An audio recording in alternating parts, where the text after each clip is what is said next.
మనిషి మాత్రమే. అభిమానం ఇట్లా ఆది మానవుడు ఆదం అలైహిస్సలాంని సకల సౌఖ్యాలతోటి నిండిన స్వర్గంలో అల్లాహ్ సుబ్హానహు వ తఆలా వశింపదేస్తే నిషేధిత వృక్ష ఫలాన్ని చవి చూసేంత వరకు శైతాన్ ఆయనలో అసంతృప్తి జాలని రగిలిస్తూనే ఉన్నాడు. ఇలా అతను చేసింది అసూయతోనే.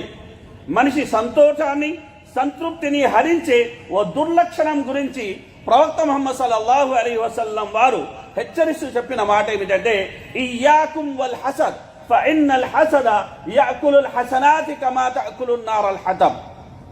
మీరు అసూయ నుండి దూరంగా ఉండండి.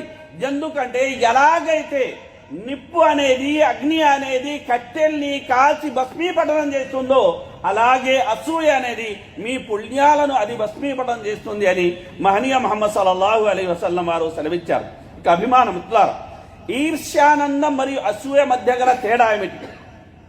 అభిమానం మిత్రులారా, ఈర్ష్యానందం ఇదేంటంటారంటే ఒక వ్యక్తి దగ్గర ఒక మంచి లక్షణం ఉంది, ఒక మంచి ప్రతిభ ఉంది, ధనం ఉంది. ఆ యొక్క ప్రతిభను, ఆ అందాన్ని, ఆ ధనాన్ని నేను కూడా కోరుకుంటూ నా వంతు కృషి చేస్తూ అల్లాహ్ సహాయాన్ని కోరుకోవడం అనేది ఇది ఇందులో తప్పులేదు. అయితే అసూయ ఏమిటంటే అతని వద్ద ఉన్నవన్నీ అతనికి దక్కకుండా, అతని కాకుండా నాకు దక్కాలి.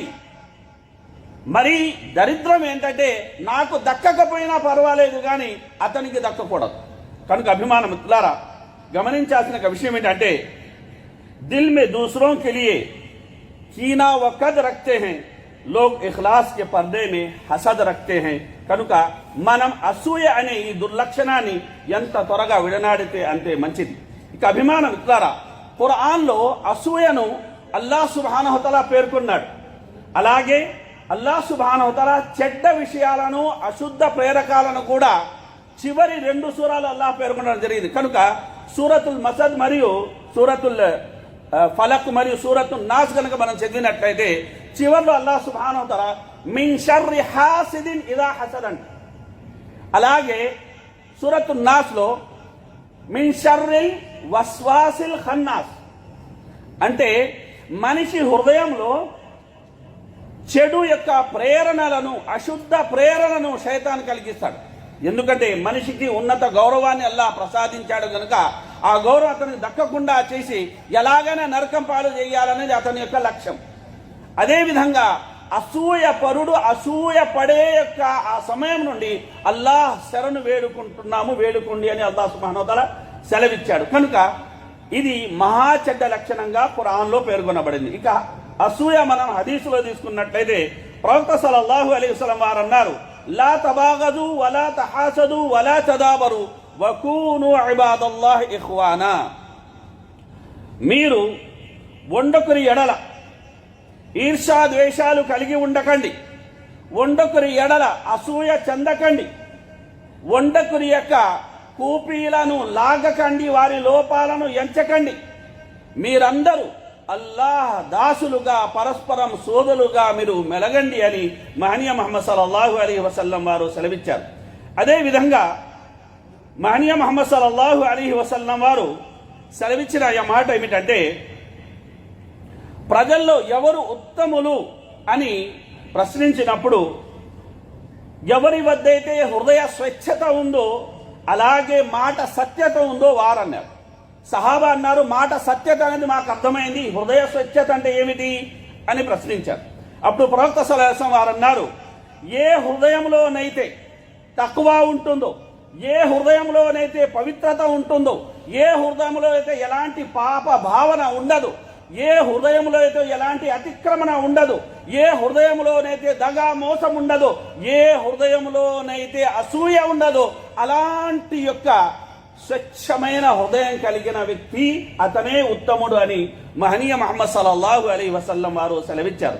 కనుక అభిమాన మిత్రులారా, స్వయంగా జిబ్రీల్ అలైహిస్సలాం ప్రవక్త ముహమ్మద్ సల్లల్లాహు అలైహి వసల్లం వారిని ఉద్దేశించి మీకు ఏమైనా షికాయతు ఉందా అంటే ప్రవక్త ముహమ్మద్ సల్లల్లాహు అలైహి వసల్లం అవును ఉంది అన్నప్పుడు ఆయన బిస్మిల్లాహి అర్కీక్ మిన్ కుల్లి షైన్ యూదిక్ వ మిన్ కుల్లి నఫ్సిన్ ఔ ఐనిన్ హాసిదిన్ అల్లాహు యష్ఫిక్ బిస్మిల్లాహి అర్కీక్ అని ఈ దువా జిబ్రీల్ అలైహిస్సలాం ప్రవక్త ముహమ్మద్ సల్లల్లాహు అలైహి వసల్లం వారి మీద చదివి ఊదారు. కనుక ఈ దువాలు మనం తీసుకున్నట్లయితే అభిమాన మిత్రులారా, ఐనిన్ హాసిద్ అసూయ పరుని యొక్క దృష్టి నుండి అల్లాహ్ మిమ్మల్ని కాపాడాలి అని జిబ్రీల్ అలైహిస్సలాం వేడుకున్న సందర్భం సోదరులారా. కనుక అసూయ ఎంత భయంకరమైంది మనం అర్థమవుతుంది. ఇక పూర్వీకుల మాటల్లో అసూయను మనం తీసుకున్నట్లయితే అభిమాన మిత్రులారా, ఇబ్నే సిరీ రహిమహుల్లాహ్ గారు అంటున్నాడు, నేను ప్రాపంచిక విషయాల్లో ఎవరితోనూ అసూయ చెందలేదు. ఎందుకంటే ఒకవేళ అతను స్వర్గవాసి అయితే ఇంకా ప్రపంచం స్వర్గం ముందర అనేది దిగదుడిపే కదా. కనుక అసూయ పడ్డంలో అర్థం లేదు.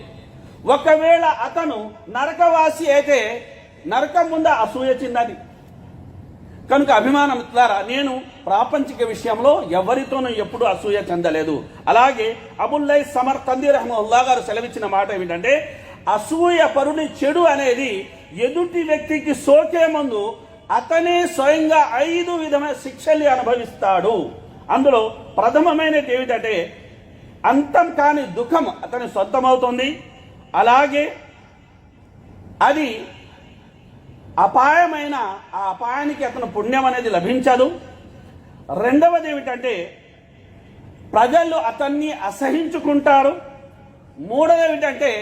నాలుగవది ఏమిటంటే అల్లాహ్ కూడా అతన్ని ఆగ్రహిస్తాడు.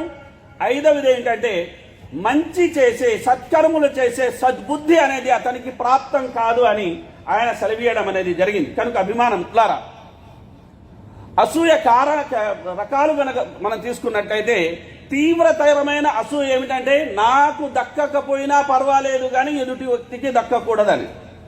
రెండో రకం ఏమిటంటే అతనికి దక్కింది నాకు కూడా దక్కాలి, అప్పుడే నాకు సంతోషమని భావించడం.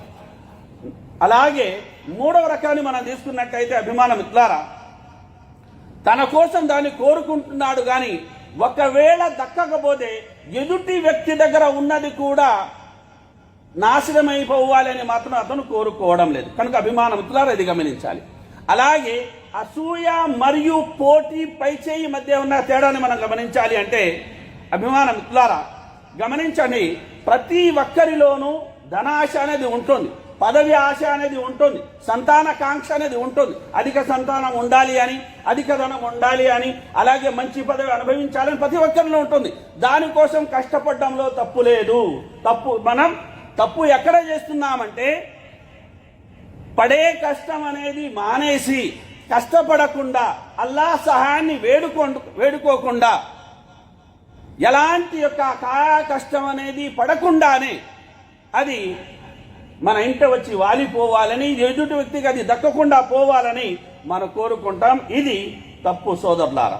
అయితే పోటీ పడ్డంలో తప్పు లేదు. కనుక అల్లాహ్ సుబ్హానహు వ తఆలా ఖురాన్లో సెలవిస్తున్నమాట వఫీ దాలిక ఫల్యతనాఫసిల్ ముతనాఫిసూన్. కనుక మనకు ఒక హదీసు తెలుసు, ప్రవక్త సల్లల్లాహు అలైహి వసల్లం సందర్భంలో ఎవరెవరి దగ్గర ఏముందో తీసుకురమ్మన్నారు. ఉమర్ రలియల్లాహు అన్హు గారు కూడా తీసుకువచ్చారు, అలాగే అబూబకర్ రలియల్లాహు అన్హు గారు కూడా తీసుకొచ్చారు. ఉమర్ రలియల్లాహు గారిని ప్రవక్త సల్లల్లాహు అలైహి వసల్లం ప్రశ్నించారు, ఏం తీసుకొచ్చారు, ఏం ఇంటి దగ్గర మిగిల్చి వచ్చారంటే సగము ఆస్తిని నేను తీసుకొచ్చాను, మరో సగాన్ని ఇంటి వారి కోసం వదిలేను అన్నారు.